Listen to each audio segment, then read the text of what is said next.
Thanks, Bob, and thank you so much for having me back. It was hopeful the last time I was here. We had a great meeting with the legislature. Then the legislature changed quite dramatically. So I'm not sure it's as hopeful here. But I want to get you focused on how we could solve this problem nationally first. So I want to start, though, by recognizing what increasingly strikes me as the incredible complexity that this problem presents. And when I first started in this area, I thought there was a problem, and I figured a solution to that problem. And then I recognized there was a second problem that solution invited, which required a second solution, and then that solution itself created its own problem, which invited its own solution, which then produced its own problem, which then I'm finally down to the final solution. I think this is it. We're finished after this. But this solution is about what I think we need to do here. And so that's the argument I want to push you with here. So let's start with the problem. The core problem is this institution. This institution, which is corrupt. But by corrupt, I don't mean brown paper bag corrupt. I don't mean Rob Blagojevich corrupt. I don't mean corrupt in any criminal sense, quid pro quo bribery or anything else that the law tries to regulate. Instead, I mean corrupt relative to the framers' baseline about how that institution would function. The framers gave us what they said was a republic. And by a republic, they explained they meant a representative democracy. And by a representative democracy, Federalist 52 describes a government that would have a branch that would be dependent upon the people alone.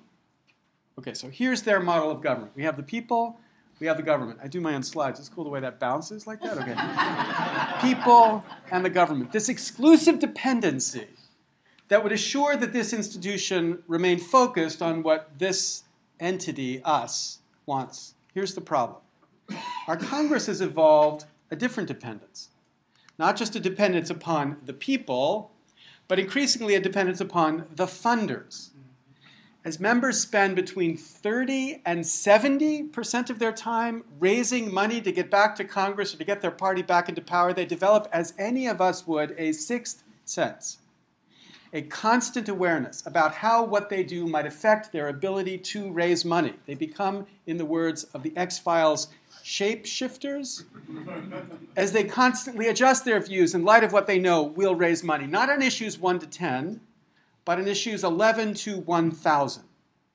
Leslie Byrne, a Democrat from Virginia, describes that when she went to Congress, she was told by a colleague, quote, always lean to the green. Then to clarify, she went on, he was not an environmentalist. Now the point is, this is a dependence too. But it's a different and conflicting dependence from a dependence upon the people alone because, surprise, surprise, the funders are not the people. 0.26%. I know you're thinking he doesn't know how to do fractions, he's a lawyer, but no, I really mean 0.26%. 1/4% of Americans give more than $200 in a congressional election. 0.05% give the maximum amount in a congressional election. 0.01%, the 1% of the 1% give more than $10,000 in an election cycle. And my favorite statistic so far, 0.000063% have given 80% of super PAC contributions so far. That's 196 Americans have given 80% of the super PAC contributions in the presidential election cycle so far. So the Occupy Wall Street people are so proud of that "We are the 99% slogan." Bad marketing, right? They are the 99.74%, or 99.95%, or 99.99%, or 99.99937%, depending upon which statistic you want to pick to measure their relative lack of influence compared with the influence of those who fund the elections. Now this is, the Supreme Court doesn't get this yet, but it will, corruption. It is a corruption of the dependence that our framers intended. It is dependence corruption because it steers the government away from the representative democracy our framers intended. Now, a lot of people look at this and say, well, who cares what the framers wanted? They had a lot of mistakes, in their design. Maybe this was one too. Maybe it's a good thing that Congress doesn't focus on what we, the people, want and instead focus on what we, or they, the funders, want. But the point about this is something we should care about because this corruption has an effect. Its first effect is that Americans believe, and it's a separate question, but I think Americans are right, but let's focus on what Americans believe, that money buys results in Congress. Quote unquote, survey we did for the book that I published last fall, 75% of Americans believe money buys results in Congress. A little bit more Democrats than Republicans, but I guarantee you before the Republicans took control of the House, it was just as many Republicans as Democrats. So whether it's 2/3 or 3/4, here's the one thing we all believe. Money buys results in Congress. And that leads to point two. That belief erodes trust in the institution of Congress. Last year, ABC and the New York Times reported that 9% of Americans have confidence in Congress. 9%. We have to put this in context. It's certainly the case at the time of the Revolution, more people had trust in the British Crown than have faith in our Congress today. And that leads to point three. This low trust erodes participation. Rock the Vote, which registers and turns out young voters, and registered and turned out the largest number of young voters in the history of voting in America in 2008, found in 2010 a significant number of their voters were just not going to turn out. So they asked them, they polled them, why? And the number one reason by far, 2-to-1 over the second highest reason, was no matter who wins, corporate interests will still have too much power and prevent real change. And it's not just kids. The vast majority of Americans who could have voted in 2010 did not vote, in part at least because of this belief. That is the problem. And that problem then suggests a solution. If it's a systemic problem here that the funders are not the people, there's a systemic solution, which is to make it so that the funders are the people. To give them away, that looks like give Congress away, and a lot of people want to do that. Nobody will take Congress, so don't mean that. I give Congress a way to fund without Faust, without selling their soul and thereby alienating most of America. And the one way, and I increasingly think the only way to do this, is to embrace something I want to call here citizen-funded campaigns. Okay, so you think, well, what is a citizen-funded campaign? The first point is, the internet notwithstanding, we have to recognize we're still going to have to fund campaigns. Politics is not going to become free just because email is just about free. Okay, but the question then is, fund campaigns by whom? Funded by whom? Citizens or non-citizens? Non-citizens like the Chinese or the French, or whether or not a corporation is a person, nobody has ever said a corporation is a United States citizen. So between citizens or non-citizens, most Americans look at this and think, no-brainer, citizens should be funding campaigns. Okay, but which citizens? Should it be some of our citizens or all of our citizens? Because right now we have a system for funding campaigns where just some of citizens effectively fund campaigns. These are the large dollar-funded campaigns funded by a tiny percentage of Americans, the 0.26, 0.05, the 0.01, producing an extraordinary inequality in the per capita influence of citizens. So if you look at income brackets and the relative influence measured in per capita contribution, it's an extraordinary inequality. There are people down there, they're just really tiny. You can't really see them. But an extraordinary inequality so that this top 1% per capita contributes more than 10 times the amount of the total bottom 99%.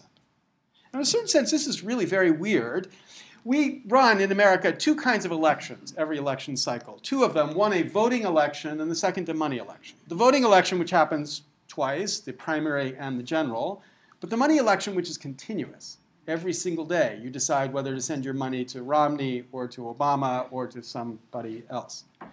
The Constitution has been interpreted to say that in the voting election, our influence has to be just about equal. So that if one district is designed so that it has more voting power than another, even 0.1%, you got to redraw the districts to make sure that the weight of your vote is equal to the weight of my vote. But in the money election, there's no obligation of equality at all. Radical inequality on the basis of income. And this is the result of a system where we allow some to fund elections. We have an election system where we're funded by the tiniest slice of the 1%, evoking again this great image from exactly 100 years ago of not a democracy, but a government controlled by this tiny 1%. So when I talk about citizen-funded elections, I'm obviously not talking about this system. But that invites some people to think about the exact opposite. Citizen-funded election in the sense of what people typically call public funding of elections, the sort of thing that the Federal Election Commission does through their presidential funding of presidential elections. This system is hated by most Americans.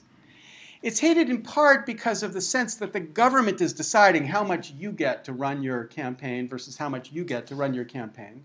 And then conservatives are very sensitive to the idea that my money is subsidizing your speech. This is not a concern of mine, but I understand how people think it's weird in politics that I'd be taxed to subsidize your speech, which I might disagree with. And of course, everybody thinks that the institution has become bloated and bureaucratic. It seems to be the nature of government institutions. So this bloated and bureaucratic institution, which doesn't inspire confidence of most people. And so when I talk about citizen-funded elections, I also don't mean public funding of elections. Instead, fortunately for me, I left space in the middle here for something that I want to call citizen-funded elections, but instead a kind of bottom-up citizen funding of elections. So these are systems that are voluntary, small-dollar funded campaigns, where candidates opt into taking small-dollar contributions only, and then the system, in different ways, amplifies those contributions to make it so that people can afford to run winning campaigns, never taking large dollar contributions. Now, there are many versions of this system. There are 3 states that now have a version of this system: Arizona, Maine, and Connecticut. These systems allow people to run winning campaigns without large contributions. They answer the criticism that the government is controlling how much you get to run your campaign, because how much you get is a function of how much people are actually contributing, and that's matched, but it's still people making the choice of the contribution. It doesn't yet answer the second criticism, which is that my money is subsidizing your speech, because the matching grants are of such size that often it is the case that effectively your money is subsidizing my speech, I hope, or my money is subsidizing your speech. So that led me in my book to think about whether there was a way to achieve the objectives, small dollar funded campaigns, and answer both of these criticisms: no government control and no subsidy of other people's speech. And that led me to what I call the Grant and Franklin project. Okay. So here's the way the Grant and Franklin project starts. You've got to assume with me that all of us contribute, in quotes, at least $50 to the federal treasury, whether it's income tax, Social Security tax, payroll tax, gasoline tax. I hope nobody pays cigarette tax, but I take it some people do. Okay, but whatever the tax is, the total amount all of us contribute, all voters, is at least $50. So this system says, okay, let's take that first $50 and let's rebate it back to the voter in the form of democracy voucher. Okay, you see I'm pushing all the conservative buttons here. Rebate, democracy voucher. Okay?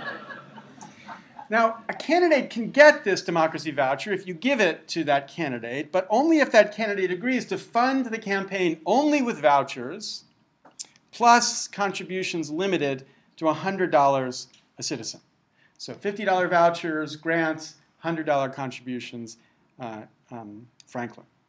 Now, $50 a voter is a large amount of money, $7 billion. The total amount raised and spent in 2010 was $1.8 billion in congressional elections. So this is about 3 times that amount, real money. But the critical feature of this system is, rather than coming from the tiniest fraction of the 1%, it is representative. It's coming from all of us, or at least those who choose to participate. Let's be optimistic, 50% or 60% of us who choose to participate in this. So it is all of us funding, but from a bottom-up design. So when I talk about citizen-funded elections, I'm talking about a system like that, where we're getting only citizens and all citizens to participate in the funding of elections, so that this institution is once again exclusively dependent upon all of us, all citizens, the people. All right, so I said there was a problem. It was corruption. I said that we've got the solution to this problem. It's what I want to call citizen-funded elections. But that invites its own problem here. Because people say, well, are citizen-funded elections enough anymore?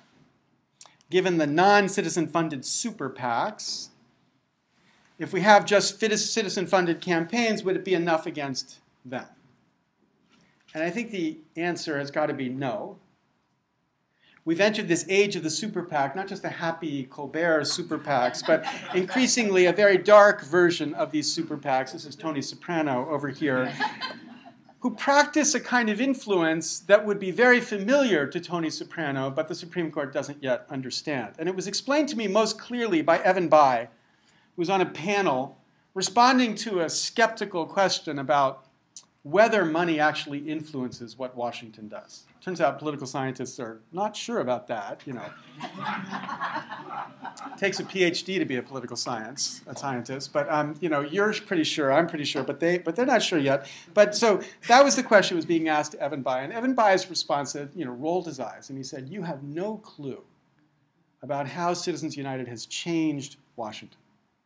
It used to be the case that an incumbent in Washington was confident. You know, he was the king. As long as he didn't sleep with an intern, he was guaranteed to have a chance to come back to Washington. Now, everybody is terrified that 30 days before an election, some super PAC is going to come in and drop $1 million on the other side of a campaign. So what does a candidate do? What does an incumbent do? Well, reframing what Evan Bayh said a little bit, what an incumbent has to do is he has to find a way to buy super PAC insurance. Insurance, so that if somebody comes in and drops $1 million on one side, the insurance company drops $1 million on this side. I don't mean literally insurance, but I mean effectively insurance. And so how do we buy insurance? Well, all of us know the answer to this. You pay your premium in advance. You behave in a way that gives super PACs on your side a reason to want to support you if you need to be supported when super PACs on the other side attack you. So, Senator, we'd love to help you, but we can only support people who vote 80% with us according to our scorecard. Now you as a senator have a target, a way you have to behave in order to have the insurance that if you are attacked, you will have the support of that super PAC. So without spending $1, the super PAC achieves the ability to change the way senators and representatives behave so that they're protected in the case of an attack on the other side. And if you think about this, this is why transparency or disclosure alone can't solve the problem. Because there's nothing to disclose here. There's nothing to show anybody. You know, the effect is achieved without anybody spending any money at all. It is the way a protection racket works. And this is exactly what the Supreme Court gave us in Citizens United. A system of protection money that incumbents now must secure. So what that means, I believe, is that we're going to need more than just citizen-funded campaigns, and that describes what we can think of as problem 2, and that invites an obvious solution to. If this case must be changed, then what we're going to need is either this justice to flip, which he's done, but okay, we need Justice Kennedy to flip, or we're going to need an amendment to the Constitution. That amendment should respond, in my view, to this case. And what this court did not say was that because corporations are persons, Congress can't regulate their speech. Instead, what the court was doing was focusing on the First Amendment. It says Congress can make no law which abridges the freedom of speech. And as Scalia explained in his concurrence, the amendment is written in terms not of speech, not of speakers. Its text offers no foothold for excluding any category of speaker, whether person or citizen or dolphin. Nobody can be excluded. It's just speech that can't be excluded. So we therefore are left simply with the question whether the speech at issue in this case is speech covered by the First Amendment.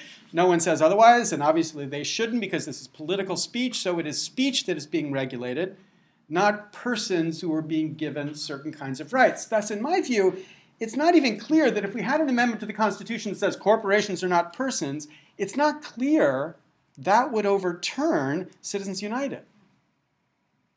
Because the court could embrace Justice Scalia's reasoning and say whether or not they're persons, you can't regulate political speech. That's what the First Amendment means. So instead of an amendment that says corporations are not persons. What I think we need is an amendment that goes directly at the problem, that says Congress shall have the power to limit, I don't think they should have the power to ban, but to limit independent political expenditures within so many days of an election. So they have the power to target exactly the thing that has exploded since Citizens United, independent political expenditures. But you notice I say this is number 2 in an amendment because it's really critical to keep people focused on what we need in number 1. Congress shall fund federal elections publicly through a system I would prefer, like the small dollar funded system, but whatever the system is, they've got to fund public elections publicly so that it is all of us who are funding elections, not just the tiniest fraction of the 1%. Now, both of these changes are essential. Both of these changes. So if we have a problem which is Citizens United, what we need as a solution is an anti-Citizens United amendment that responds to that problem directly. Okay. But unfortunately, that gets us to problem 3. Because it's not even clear that it's possible. Forget the amendment to the Constitution. It's not even clear it's possible to get a statute through Congress to give us citizen-funded campaigns. And that was made most pronounced, most clear to me by this man, Jim Cooper, who's a Democrat from Virginia. He's been in Congress as long as all but about 20 members of Congress. Cooper said, you have to understand, Congress has become a kind of farm league for K Street. K Street, where the lobbyists work. Right? Members and staffers and bureaucrats have an increasingly common business model in their head, a career path. Their career path focused not on serving the citizens, focused on their life after government, their life as lobbyists. Public Citizen calculated between 1998 and 2004, 50% of senators left to become lobbyists, 42% of members of the House. Those numbers have only gone up. And as United Republic calculated 2 months ago in a post that they put on their blog, the average salary increase of a member of Congress moving to a lobbyist, 1,452%. Now, in a world like that, everyone depends upon this system surviving. That's their guaranteed retirement into wealth. So if they depend upon this system surviving, how could we ever expect them to change this? And that's just a statute. How could we ever expect 2/3 of them to vote to change this through a constitutional amendment? And I think the answer we've got to accept is that we can't expect them to do this on their own. They won't do this on their own. And that's the frame of problem 3. So that invites us to think about solution 3. Okay. So the Chatterati say that the interesting division in American politics is between the left side and the right side. I think the interesting division in politics is between the inside and the outside. The inside, the kind of inside the Beltway, Washington, D.C., and the outside, the rest of America. And when you listen to what the inside talks about, or doesn't talk about, and what the outside is focused on, increasingly, to remix this book's title a little bit, we see that Washington is from Mars and we are from Earth. Right? Now, this inside-outside division points to a difference in the politics. And I want to focus on the outsider's politics, which I'm going to call the exopolitics. Outsider politics, which is not a politics of politicians. This is a citizen politics. Not citizens trying to become congressmen, but citizens who are increasingly engaged to demand that their politics change. And if we think about the last 14 years, we can see wave after wave of what's self-described as this open source energy trying to push for this kind of political change. I think Move On in 1998 is the most interesting original example of this.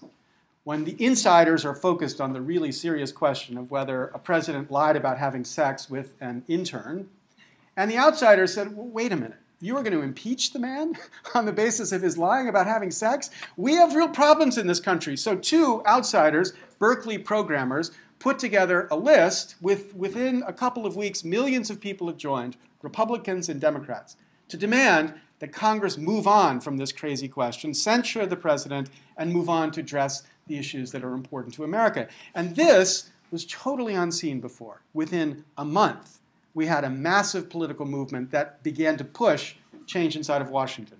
I think the Tea Party in 2009 is another example of this kind of exopolitics movement. Groundswell that gets amplified, of course, by Fox News and lots of rich contributors. But it is, in this group at least, Tea Party Patriots, a genuine grassroots movement that finds expression using the infrastructure of the net. I think the Occupy movement in 2011 was another example of this exopolitical movement. I think the fact that the network stopped Hollywood from passing the SOPA and PIPA legislation at the beginning of 2012 is an extraordinary example of this exopolitical movement. And since this time, we've seen example after example of people who have found the anger of the net has forced them to behave very differently, leading this Politico article to describe cyberbullying, which increasingly they recognize this activism on the internet to be.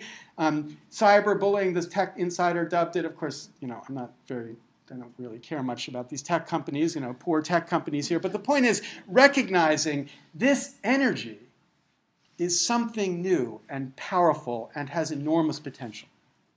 But we got to understand that the leadership of this exopolitical energy is very different.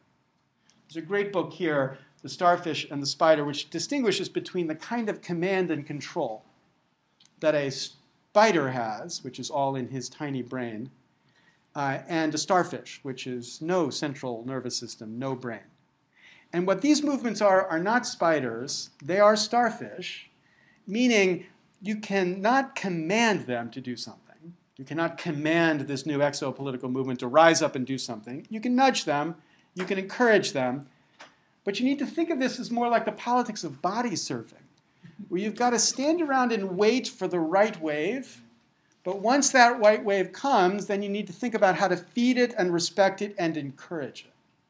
And my view is, if there is hope about bringing about the kind of change that we need, the hope is here in this birth of what I call exopolitics. All right, so I said the insiders were captured. The solution to the insiders captured is exopolitics. That leads me to my final and most profound of these problems. Okay. This corruption that I'm talking about here is going to require a constitutional solution. Even if you don't think of constitutional in the amend the Constitution sense, even if you think about it in just a fundamental change sense, it's going to require a constitutional solution. There has been one time in our history where we have tried a constitutional solution without a cross-partisan movement. That was the Civil War. Not a great example. Every other time we've had a constitutional movement, it has been a cross-partisan political movement. And by cross-partisan, I don't mean bipartisan. I mean a movement that cuts across partisan lines, that finds a way to unite some Democrats and some Republicans into a common view of what the problem is, not forcing Democrats and Republicans to give up their very different views about what good public policy is. So that's what we need. But here's the problem. This exopolitical movement is extremely polarized. Like everyone in our society today, politicians, political parties, the media, even the .orgs that feed these organizations, they practice a business model of polarization. A business model that says the only way we profit is by dividing people against people. That's the way we make the most money. That's the way we get the most members to join our list. That's the way we get the most energy out to the polls. Division. We've become this polarized culture, polarized Ray-Ban culture, polarized but very cool because we're in this sense polarized. Okay, that's what I want to think of as problem 4, and that puts us to what is the hardest solution here, problem solution number 4. Got to find a way to get beyond this us versus them. Get beyond this polarization. And I think it begins with a recognition. The recognition was inspired to me by Henry David Thoreau, writing in 1846 in his book written at Walden Pond when he wrote, "There are 1,000 hacking at the branches of evil, to one who is striking at the roots."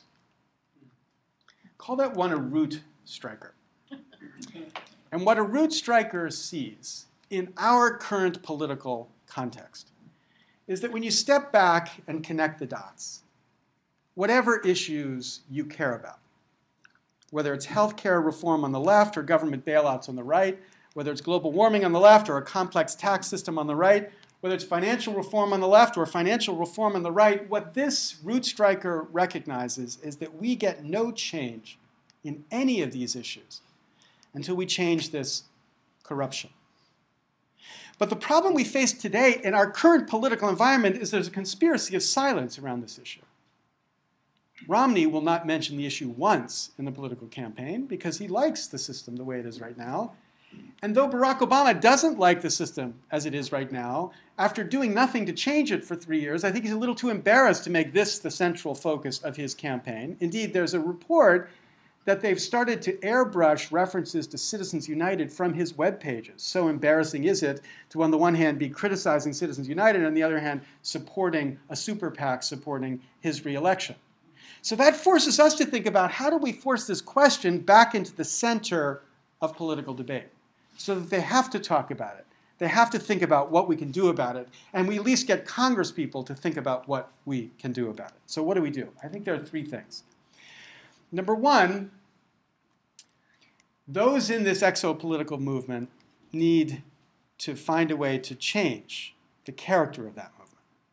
Okay, so this exopolitical movement needs to form alliances that focus on a common ground. So an alliance. By an alliance, I mean a diverse yet cross-partisan movement. I don't mean kumbaya, we all agree. We don't agree. I mean, we recognize our disagreements, but we try to work together. So think about this kind of alliance, not this kind of alliance. Right? Or for us, think about bringing together these kinds of groups into a common alliance. Right? But we do that by getting them to focus on common ground. I don't mean a common end. We have no common end when you think about those different groups. What we have is a common enemy. And the common enemy is this root of corruption. It is this picture of the way our politics functions. If we get people to focus on this common enemy and build an alliance to the end of addressing it, we begin to build the exopolitical movement that could possibly have the power to change the corruption inside the Beltway. Okay. But the second step in doing this is that we have to make the recognition of the root striker manifest. We have to show the world we think about it and care about it. To make it visible, to make the commitment to reform something existing politicians can't ignore. So we've been tinkering, and this is about to be launched in a big way with this conception in the context of what we call the anti-corruption pledge. So if you go to something called the anticorruptionpledge.org, you have the chance to signal right now yourself which of these elements of reform you think are central to anti-corruption reform. So public funding of elections, limiting independent political expenditures, closing the revolving door, saying corporations are not persons. You pick. We give you the ability to then signal which you think are important on your own websites or add your names to these collections of supporters and share it with your friends. But then once we get 10 million people who've made this commitment, then we turn them around on their representatives. And their representatives then are asked, in the name of the 50,000 people in this district who have made this commitment, we want you to make this commitment to support the legislation, specific legislation that would bring these changes about. And the idea is if we can make this issue visible by getting enough people to make this kind of commitment, we can force it back into the center of political debate, where it has to be if we're going to get this kind of reform. And then finally, number 3, the most controversial of what I'm going to say. The Constitution imagines amendments in 2 different ways. The only way we've ever seen is when 2/3 of Congress propose an amendment that then gets sent out to the states. When that idea was originally debated by the framers of our Constitution, somebody raised the obvious question, what if Congress is itself the problem? So the framers put into the Constitution a second way to get an amendment before the states. And the second way is that the states have the power to call for a convention, an Article 5 convention, to propose amendments to change the Constitution, and then those proposals get sent out to the states in the same way that a proposal from Congress gets sent out to the state. Now, people are afraid of an Article 5 convention because they confuse it with a constitutional convention. Constitutional convention, the sort of thing that can do whatever the hell it wants, eliminate the Constitution or change the Constitution however it wants. It's not a constitutional convention. It is a convention that is called within the terms of Article 5. Its only power is a procedure for proposing amendments It has no power on its own to amend. Now, never before in our history have we had an Article 5 convention, but we came close once. We came close in 1911 during the last great anti-corruption movement in America, what we call now the progressive movement. And at that point, the Senate was appointed, and people believed that the appointed Senate was the core of corruption in Washington. So they called on Congress to make the Senate elected. Congress said, no chance. Congress refused to fix the Senate. So the states started calling for a convention. And when they were one state shy of enough to call for a convention, that terrified Washington, who thought, oh my God, what is a convention going to do? We've got to stop this convention movement. And the only way to stop the convention movement was to agree to fix the Senate. So they immediately passed a resolution to change the way the Senate was selected, to elect the Senate directly. This resolution, which then became 17th Amendment, which created a direct election of Senate, and that stopped the call for a convention. And that's the thing I think we need at least to happen here. You can use this process for calling for a convention to create the pressure necessary on Washington to do the change that this outside the Beltway political movement demands. Maybe it grows into a convention, but even if it doesn't grow into a convention, it has the ability to crystallize the anger and frustration that I know all of us feel. And I increasingly think this is one, maybe the only possible means we have to grow this movement from the grassroots up, and make it something that counts. So I said the problem number 4 is the polarized culture. The solution number 4 is to find a way to build and support this alliance focused on this common ground. Okay, let me just pull it together. So I said here are the ends we've got to aim at. We've got to say, number 1, we've got to get citizen-funded campaigns. Only citizens and all citizens-funded campaigns. Number 2, we may need an amendment to secure the power to limit independent political expenditures. And number 3, I think states like North Carolina need to start thinking about calling for a convention for the purpose of addressing what I call this corrupting influence of money in elections. And the means to bring this about has got to be a revived exopolitical movement. Now, people look at those two things and they genuinely, honestly say, is it possible to imagine something like that happening? Recognizing how impossibly difficult it is to see a political movement supporting either of these two changes. And I struggle with this question of whether it's possible.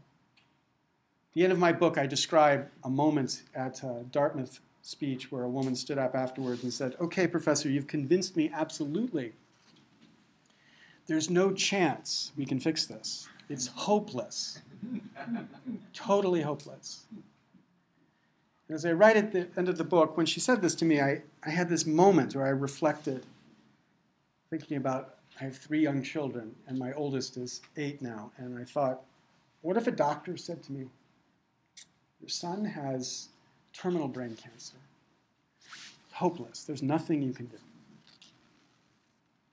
Would I do nothing? Would I sit back and just accept the hopelessness? Of course not. Of course not. What love means is the willingness to act in the face of absolute improbability. Because what the hell else would you do? And when I had that thought, I then recognized it's the same for your love for country. Even we liberals love our country. Even we have the same love for country. And so when the numbers are calculated and somebody says it's impossible to build a movement that could overcome the enormous power inside the Beltway to preserve the system as they have it, I say doesn't matter. Irrelevant to what we should do. Because here's the fact. The occupiers are so obsessed with the we are the 99%. On this issue, we are the 100%. 100%. Not the 99%, because when you start adding up the numbers, we lawyers round up. We are the 100%. There is nobody in our political system who would honestly stand up and defend the corruption that this government is. All of us, on the left and the right, recognize this institution is corrupt and we have to do something to fix it. When Ben Franklin was carried from the Constitutional Convention in 1787, he was stopped on the streets of Philadelphia by a woman who said to him, "Mr. Franklin, what have you wrought?" And Franklin said, "A republic, madam, if you can keep it. A republic, a representative democracy, a government dependent upon the people alone. We have lost that republic. And we have to do something. We have to do everything, all of us, to fix it." Thank you very much.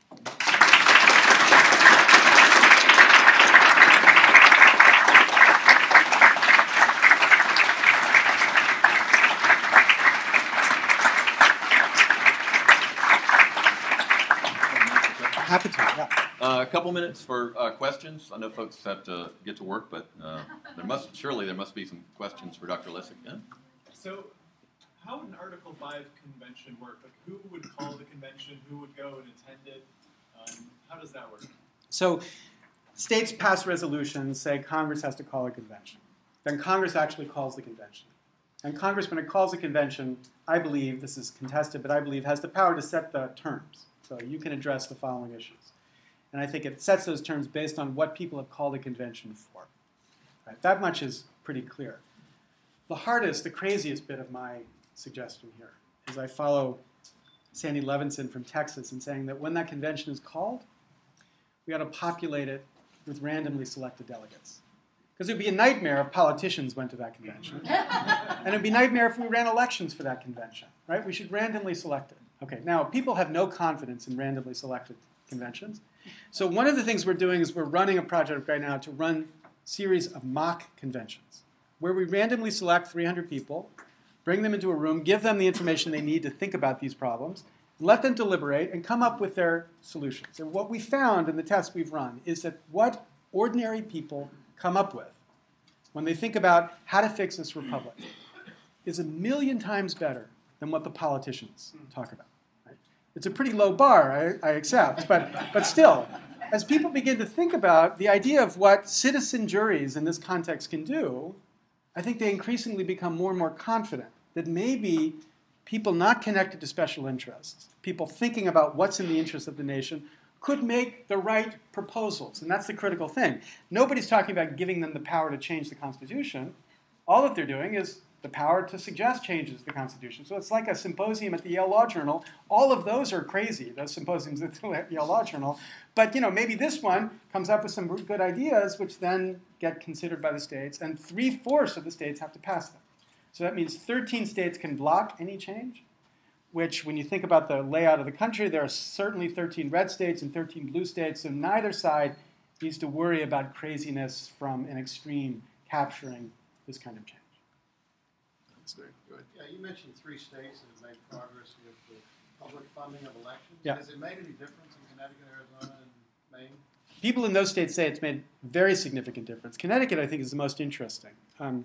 In the first year of Connecticut's system, 78% of elected representatives opted into the system initially, and they won. 78% of the people who won. And that meant that they could win their elections without ever taking large contributions from anybody. And immediately after this new legislature was seated, they considered a bill which had been considered for 30 years, every single year, a bill to change the funding for the pricing on bottle returns. It had been set at a very low number. They wanted to increase it to make it. Okay. This had been blocked by the bottling industry in Connecticut every single year. The very first bill that's brought up, they bring it up, it gets passed overwhelmingly. And the Secretary of State said, this is astonishing. Imagine, legislation on the merits. Never heard of before, right? Legislation on the merits. And once they were free of these interests, they were able to just decide what makes sense. Now, there's no guarantee they make the right decision. They'll make lots of stupid decisions. But when they make a stupid decision, you'll think it's either because there are too many Democrats or too many Republicans. You won't think it's because of the money. And that's the critical confidence that we have to restore in the institution so that we take them seriously and rather than just think of them as these corrupt. Why not recommend North Carolina do that? It seems like that would be one of your top So recommendation? 2 years ago, we were here because North Carolina was on the cusp of thinking about doing something just like that. And they chose not to, and they chose not to, and then they got the election of 2010, and they will not choose to do it for a very long, until that legislature has changed.